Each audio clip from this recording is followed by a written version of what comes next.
Halo teman-teman semua, sahabat dari Jonathan Family, kembali lagi bersama saya di channel Jonathan Family, di mana YouTube channel ini adalah tempat kita untuk saling berbagi informasi.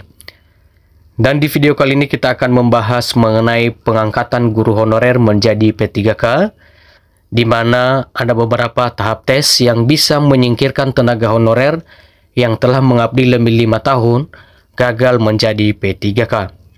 Komisi 2 DPR RI meminta Menpan RB untuk melakukan hal ini.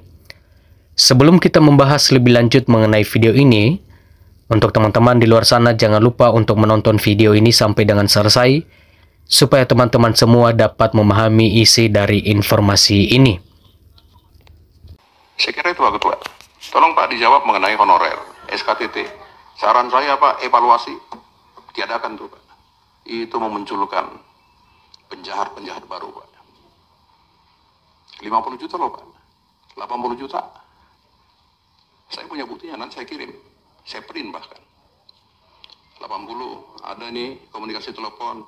Kamu mau nggak 50 juta? Kalau tidak dicoret kau. Udah begitu Pak. Itu orang tua umur 48 tahun Pak, ibu-ibu. Bayangkan Pak. Pengangkatan tenaga honorer menjadi P3K masih dalam proses penetapan peraturan pemerintah Undang-Undang ASN. Meskipun begitu, Menpan RB sudah bocorkan banyak hal mengenai pengangkatan ini.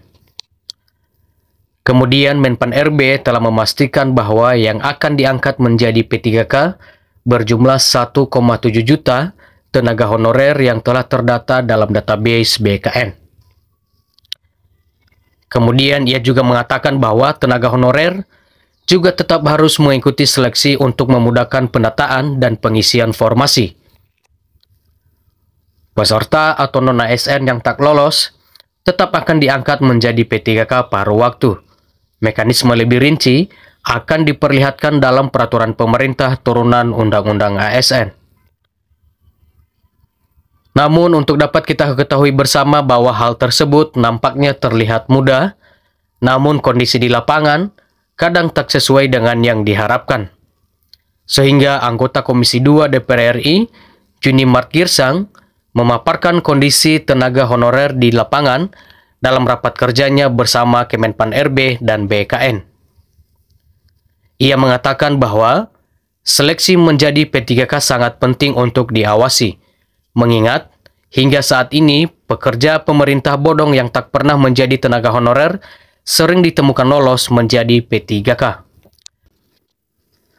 Hal tersebut diakibatkan dari adanya penggunaan seleksi kompetensi teknis tambahan atau SKTT yang mampu menyingkirkan tenaga honorer yang lama mengabdi oleh pegawai yang tak pernah menjadi non-ASN hanya dengan membayar 50 hingga 80 juta rupiah. Ia juga mengatakan bahwa seleksi SKTT ini disebut dapat memunculkan modus baru yang sifatnya transaksional. Kemudian Juni Mart Girsang mengkhawatirkan adanya hal yang sama masih terjadi hingga tahap penyelesaiannya tenaga honorer sampai dengan Desember 2024. Juni Mart mengharapkan agar SKTT dievaluasi mengingat hal tersebut menjadi lebih berharga daripada ujian pusat. Kemudian Juni Mart dan Komisi 2 DPR RI lainnya meminta agar data tenaga honorer diaudit dengan cermat sehingga data-data daerah dan pedalaman. Komisi 2 DPR juga meminta agar SKTT dihapuskan dalam seleksi P3K agar tak ada hal-hal negatif terjadi dan luput dari perhatian. Sementara itu, Menpan RB memastikan tenaga honorer akan diangkat seluruhnya dengan perluasan konsep P3K, yaitu penuh waktu dan paruh waktu. Oke teman-teman semua, sahabat dari Jonathan Family, sampai di sini informasi ini.